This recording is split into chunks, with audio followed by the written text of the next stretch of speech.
എല്ലാവർക്കും നമ്മുടെ പുതിയൊരു വീഡിയോയിലേക്ക് സ്വാഗതം.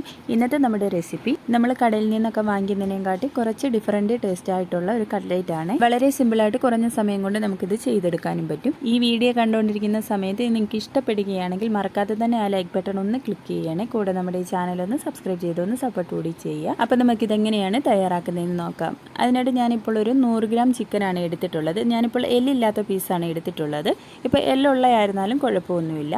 ഇനി ഇതിലേക്ക് ഒരു 1/2 ടീസ്പൂൺ അളവിൽ കുരുമുളക് പൊടി ചേർത്ത് കൊടുക്കുക. അതിൻ്റെ കൂടെ തന്നെ 1/2 ടീസ്പൂൺ അളവിൽ പെരിഞ്ജീരകപ്പൊടിയും 1/2 ടീസ്പൂൺ അളവിൽ തന്നെ ഇഞ്ചി വെളുത്തുള്ളി പേസ്റ്റും ഒരു 1/4 ടീസ്പൂൺ അളവിൽ മഞ്ഞൾപ്പൊടിയും ആവശ്യത്തിനുള്ള ഉപ്പ് കൂടി ചേർത്ത് കൊടുക്കാം.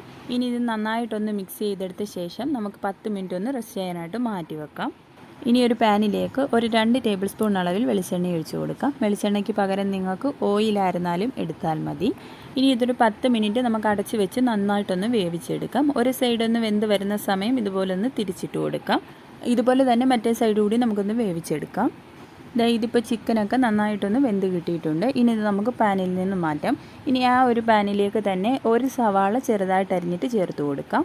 ഒരു മീഡിയം സൈസിലുള്ള സവാളയാണ് എടുത്തിട്ടുള്ളത്. അതിൻ്റെ കൂടെ തന്നെ 1/2 ടീസ്പൂൺ അളവിൽ ഇഞ്ചി വെളുത്തുള്ളി പേസ്റ്റ് കൂടി ചേർത്ത് കൊടുക്കാം. ഇതിലേക്ക് കുറച്ച് ഉപ്പ് കൂടി ചേർത്തിട്ട് നന്നായിട്ടൊന്ന് വാട്ടിയെടുക്കാം.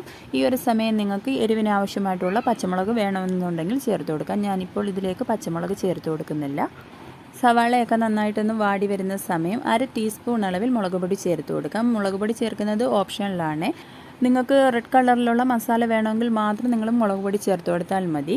ഇനി ഇതിലേക്ക് 1/4 ടീസ്പൂൺ അളവിൽ മഞ്ഞൾപ്പൊടിയും 1/2 ടീസ്പൂൺ അളവിൽ പെരിഞ്ജീരകപ്പൊടിയും 1/2 ടീസ്പൂൺ അളവിൽ കുരുമുളക് പൊടിയും 1/2 ടീസ്പൂൺ അളവിൽ ഗരം മസാലയും ചേർത്ത് കൊടുത്തിട്ട് നന്നായിട്ടൊന്ന് ഇളക്കിയെടുക്കാം. ആ പൊടികളുടെ ആ പച്ചമണമൊക്കെ ഒന്ന് മാറുന്നിടം വരെ ഒന്ന് ഇളക്കി കൊടുത്താൽ മതി. ഇനി നമ്മൾ നേരത്തെ വേവിച്ച് വെച്ചിരിക്കുന്ന ചിക്കൻ ഞാനൊന്ന് ക്രഷ് ചെയ്തെടുത്തിട്ടുള്ളതാണ്. അതുകൂടി ഇതിലേക്ക് ചേർത്ത് കൊടുക്കാം.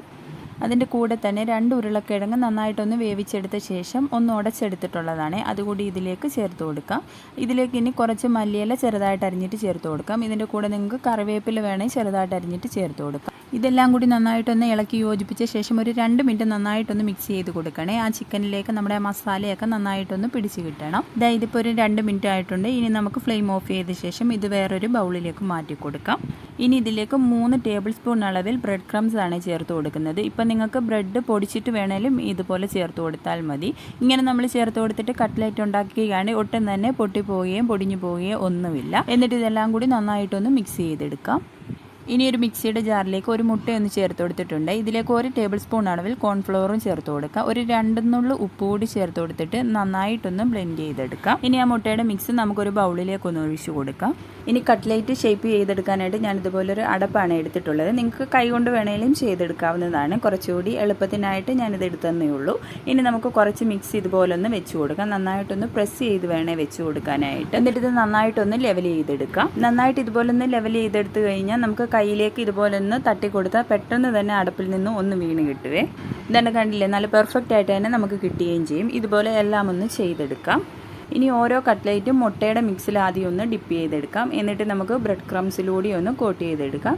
ഇതിപ്പോൾ ബ്രെഡ് ഞാനൊന്ന് മിക്സി ജാറിലിട്ടൊന്ന് പൊടിച്ചെടുത്തിട്ടുള്ളതാണ്. ബ്രെഡ് ക്രംസ് ഇല്ലെന്നുണ്ടെങ്കിൽ 2 പീസ് ബ്രെഡ് മിക്സിയുടെ ജാറിലിട്ടൊന്ന് പൊടിച്ചെടുത്താലും മതി. ഇതുപോലെ എല്ലാം ഒന്ന് ചെയ്തെടുക്കാം.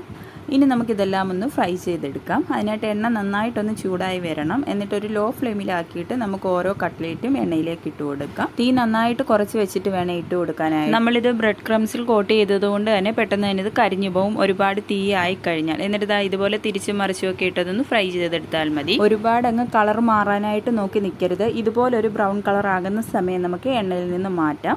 എന്നിട്ട് നമുക്ക് ഇതുപോലെ ബാക്കിയും കൂടി ഒന്ന് ഫ്രൈ ചെയ്തെടുക്കാം. അപ്പോൾ ഞാൻ എല്ലാം ഒന്ന് ഫ്രൈ ചെയ്തെടുത്തിട്ടുണ്ട്. നമ്മുടെ ടേസ്റ്റി ആയിട്ടുള്ള കട്ട്ലേറ്റ് ഇവിടെ റെഡിയാണ്. സൂപ്പർ ടേസ്റ്റാണ്. വളരെ സിമ്പിളാണ് നമുക്കിത് തയ്യാറാക്കിയെടുക്കാനും. ഇതുപോലെ ഇതുവരെയും ട്രൈ ചെയ്ത് നോക്കിയിട്ടില്ലാത്തവരുണ്ടെങ്കിൽ ഒരു തവണയെങ്കിലും ഇതുപോലെ ഒന്ന് ട്രൈ ചെയ്ത് നോക്കിയിട്ട് നിങ്ങളുടെ ഫീഡ്ബാക്ക് അറിയിക്കുക. ഇന്നത്തെ വീഡിയോ ഇഷ്ടമായിട്ടുണ്ടെങ്കിൽ ലൈക്ക് ചെയ്യാനും കൂടെ നമ്മുടെ ഈ ചാനൽ ഇതുവരെയും സബ്സ്ക്രൈബ് ചെയ്യാത്തവരുണ്ടെങ്കിൽ പ്ലീസ് ഒന്ന് സബ്സ്ക്രൈബ് ചെയ്തൊന്ന് സപ്പോർട്ട് കൂടി ചെയ്യാൻ മറക്കല്ലേ.